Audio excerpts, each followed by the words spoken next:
Yo, what's good? What's good? What's good? It's your boy Verdell. Penny for your thoughts. Episode 21 is December 29th. Just got home from work, man. My long drive. But yeah, I wanted to talk to y'all about my experiences this past weekend and the whole Buffalo Blizzard 2022. So first and foremost, what I want to do is pay my respects for the people that passed away. And I want to thank God because I could have been one of them. I want to thank God for getting me through that. I showed some of it. I went live a few times just because I wanted y'all to see how crazy it was. And then also, if I was to pass away, it's like I wanted to put my story out. Like, I wasn't out there just trying to be dumb. I was just trying to get home to my family. It wasn't until I was in the middle of it that I realized how bad it was there. And I didn't know that there was a traveling ban. I really did not know that. But yeah, that was crazy. But I want to definitely pay my respects for the people that passed away. I think it was over 30 people that passed away. One story in particular that really hurt my heart. I mean, there's a couple. There was one. There was a man on Kensington and Bailey. I think they found lying dead in the snow, and I believe he was homeless, and that really struck me. And that was one of the reasons why my mother was telling me not to walk home. But one story that really hit me that I saw, even I don't know if it was on the Shade Room, but I did see it on like the Neighborhood Talk and stuff, was this young 22-year-old nurse that passed away. And she was here from South Carolina, and it's believed that she passed away after staying in her car all night, and she left the heat on. She died from carbon monoxide poisoning. So I definitely want to send a rest in peace to her. That really hit me when I seen that. And she was, like a young girl with her whole life ahead of her, very pretty and stuff. It was really sad. It was very sad to see. This whole week has been like a whirlwind. It's supposed to be Christmas. It's supposed to be celebrating, get ready for New Year's and stuff. And pretty much all of Buffalo acknowledged Christmas was postponed. But yeah, if you haven't heard it already, what I'm talking about is the Buffalo Blizzard.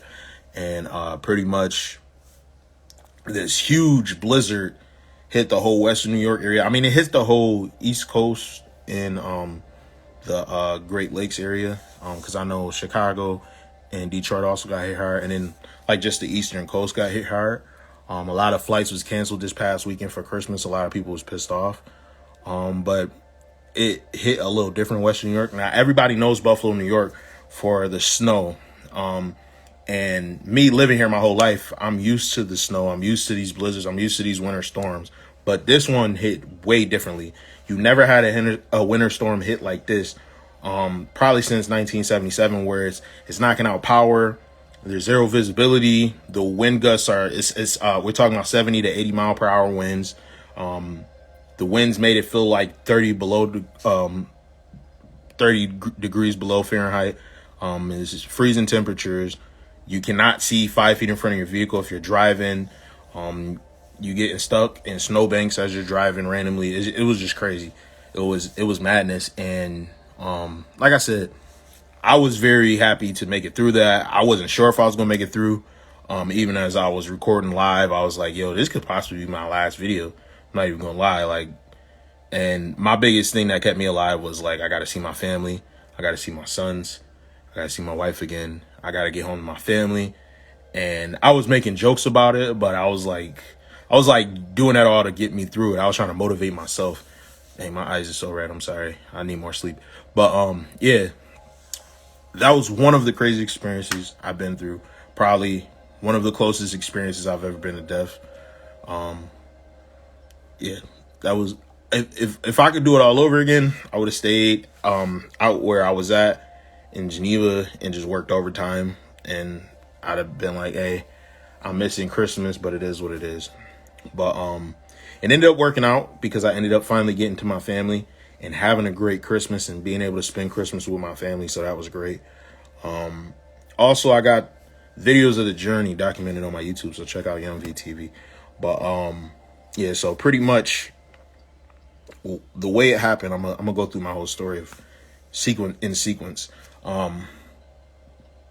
pretty much earlier on last week, we're told it's going to be a winter storm, and then school gets canceled Friday. But mind you, we had another big quote unquote storm in Buffalo in Thanksgiving. So back during Thanksgiving, we had this big storm. It was about 3-4 feet of snow. And I had to still go to work during that storm. And I got a pickup truck, a Ram 1500, and I was able to get to work without problem. Well, I had to drive slowly down 90 at first, but then once I got out of the Buffalo area, got more towards Batavia and stuff, I was good, and it was like smooth sailing. So my truck has 4-wheel drive. I was able to handle the snow, the slush. It was all good. So I was like, okay, this time around, it's another storm. It is what it is. I got Christmas Eve off, and I got Christmas off. I'm about to go watch the Bills play on Christmas Eve. I'm about to spend time with my family and enjoy Christmas. And so in my mind, I thought I was good. I was like, I got a pickup truck. It's another storm, but it is what it is. My wife texted me, was like, Dale, I know you want to come home for Christmas, but I think you should stay out there. And I was like, I think I'm going to come home. I want to see my family. It's been a long 2 days at work. I'm coming home. Mind you, I work at a prison, so it is what it is. But, so I'm trying to get home for the holidays, and pretty much, mind you, when I'm at work, we can't have our phones on us. So I didn't know how bad it was, and I worked a 16-hour shift. So I was in work all day. It's like 9 o'clock at night now, and I got to drive 2 hours to get home. And so I'm telling my wife, I'm like, yo, I'm on my way home. I'm trying to get home. She's like, Dell, I want you to stay out there. I'm like, yeah, that's not going to happen. If you know me, you know I love Christmas. Christmas is my favorite time of year. And so I was like, I got my truck. I'll be fine. I should have listened to my wife. This is a lesson.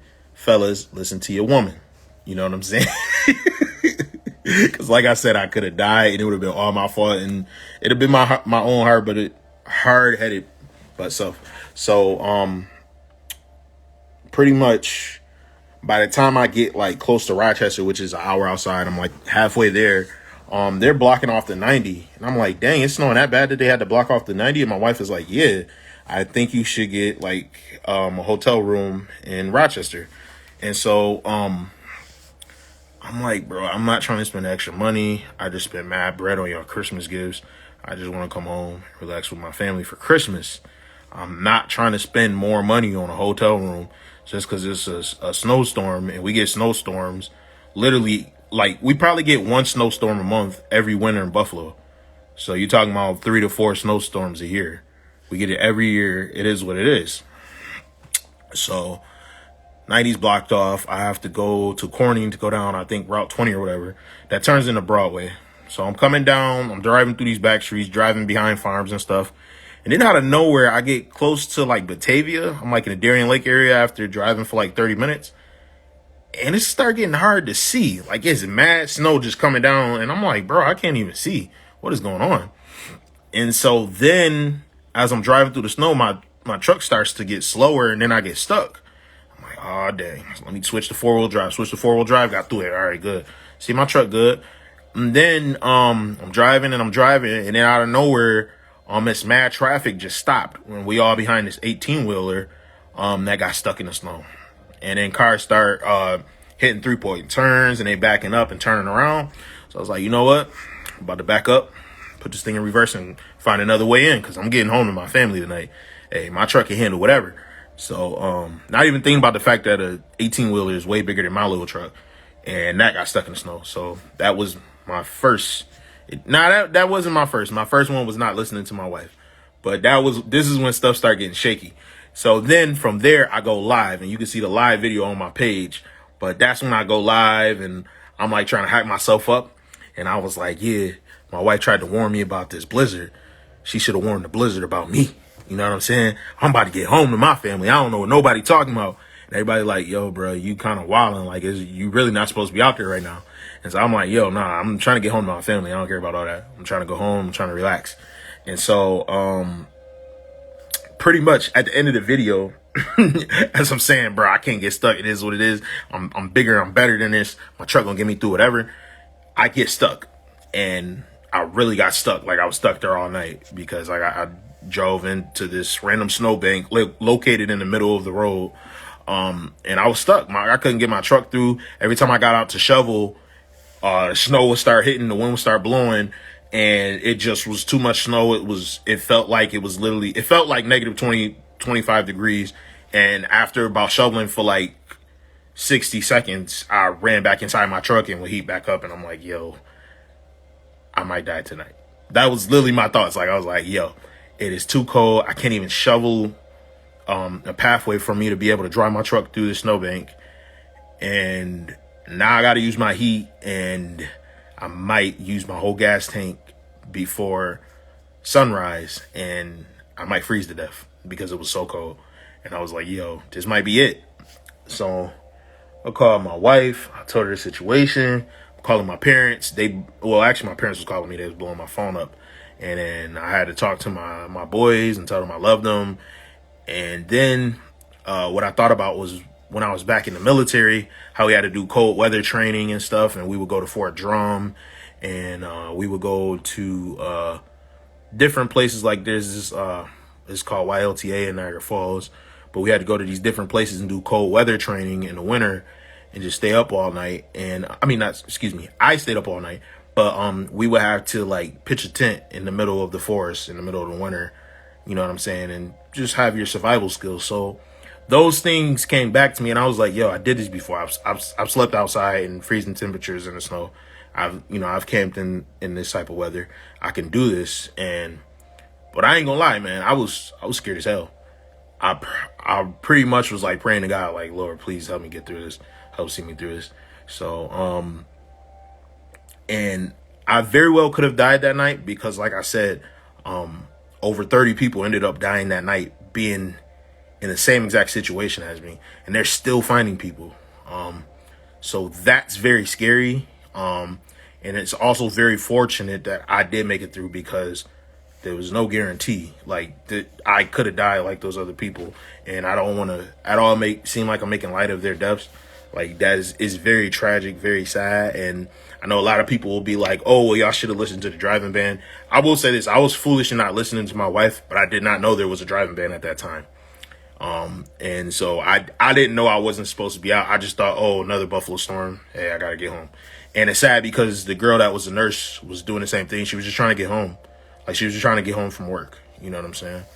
And, yeah, so from there, I pretty much was on my phone all night, and I would keep my car heated, but I would only have my heater on for like 10 minutes at a time because I didn't want to die from carbon monoxide poisoning. And I think that's what a lot of people ended up dying from. I knew that I had to also allow fresh air into my car and into my air vents. So I would open my window after I heated my car for a little bit. I would just crack it open, let a little bit of fresh air in, let a little bit of the carbon monoxide or whatever type of air out. That was just the thing I was thinking in my head is like, let this air circulate. And while staying heated, don't open the window too much that I lose all the heat, but let a little bit of fresh air in so that I can breathe. And pretty much every 30 minutes, I would heat my car 5 to 10 minutes and then turn my car back off.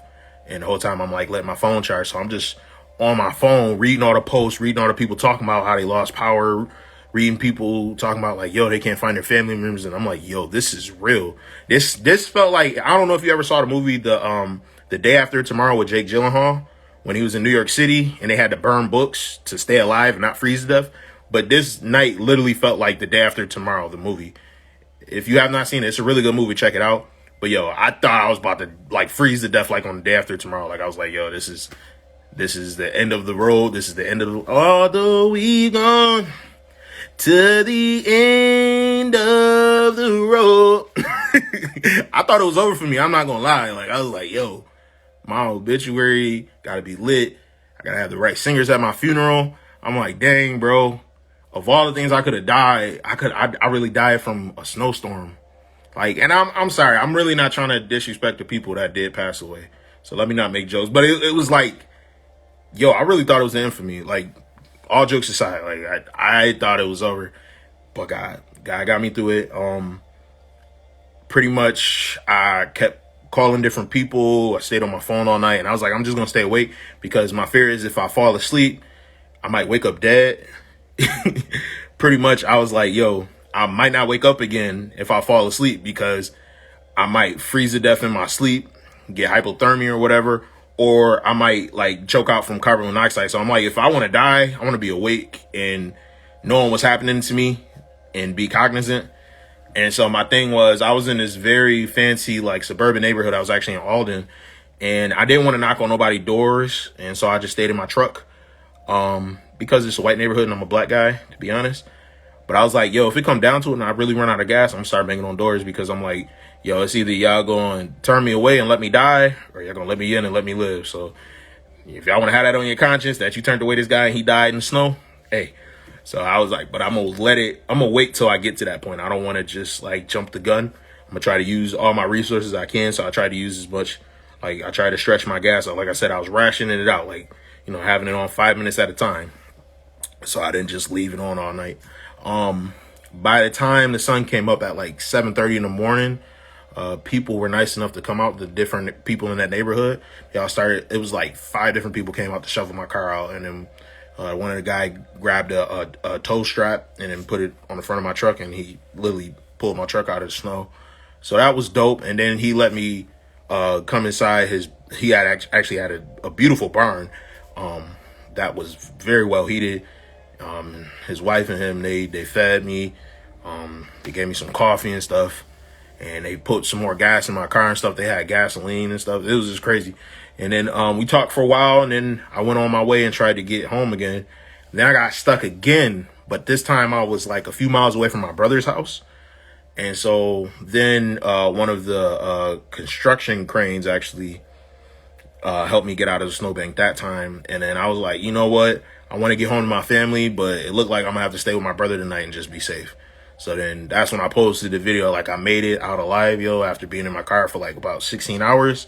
I was at my brother's apartment, and he looked out. He was cool. I want to thank him and Vicky, because they was gracious enough to take me in for the night. And I wouldn't say that God pretty much saved me, but that's just my story of the Buffalo Blizzard. That was my experience. Pretty much the next day I had to shovel my car out from my brother's house, and then I did make it home on Christmas to give my kids and my wife their gifts for Christmas. And that was, all ended well for me. I lived happily ever after up to this point, but not everybody else did. And like I said, I really want to pay my respects with the people that didn't make it, because a lot of people was just trying to get home. A lot of people was looking forward to spending Christmas together, looking forward to spending Happy New Year's, and never got to make it to Christmas. They never got to see 2023. I pray to God that I make it. I hope, that I don't come back to homie or whatever. But like, a lot of people didn't get to make it. These people from Buffalo, I say that to say this, like, always try to make sure your affairs are in order. You know what I'm saying? You never know which moment can be your last. That's why I always try to make sure I'm right with God. I always try to make sure my family's taken care of. Like, I have a will, I have life insurance. You know what I'm saying? Like, God forbid anything happens. Death is such a taboo topic, but it's a part of life. Everybody dies. We all have an expiration date. So you got to make sure your affairs are in order. You know what I'm saying? Make sure you got a will, make sure you got life insurance. And just make sure you in a good space with all your loved ones. You know what I'm saying? You don't want to die with anything left unsaid. You know what I'm saying? People lacking closure and stuff like that. So, I try to let everybody know that I love them. You know what I'm saying? Make sure I have no like ill will towards anyone. Yeah, man, it was crazy. This is also something I wanted to talk about, the looting. Now, this is a big L for Buffalo.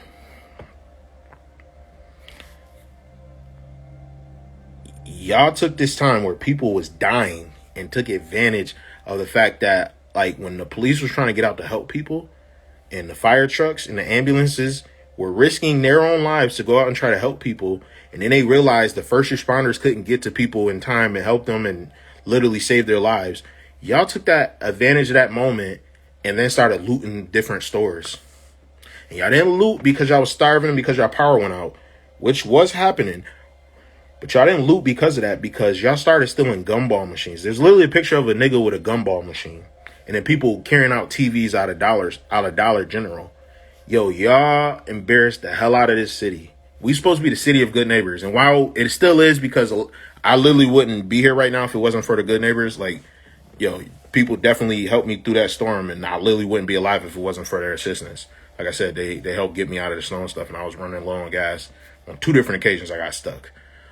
But on top of that, y'all really took advantage of this situation and embarrassed the hell out of Buffalo, yo. And it's really it's sad because people always talk down on the east side in the hood, but it literally was niggas from the east side, which I'm one of them, but not one of the ones that looted. But I live on the east side. But it was niggas on the east side that was the ones perpetrating this, and yo, that was such a bad moment. Like, that made me almost want to that made me ashamed of my city, and it made me wish like, yo, I gotta move to another area because this area is really bad. And then it was also stories, people saying like people let people in their house to get out of the storm, and then they was sticking up the houses and robbing people in their houses and stuff. And that like really like, yo, angry not even the word for it, yo. And that's why I straight strap. You know what I'm saying? You come up in my crib, it's 2 to the dome. I'm gonna ask questions after the fact. But yo, that was tough, man. That was tough. It was a very rough moment for the city. And now we trying to all figure it out. It was apparently 50 degrees today, and so now all the snow is melting, but now we got the issue of flooding.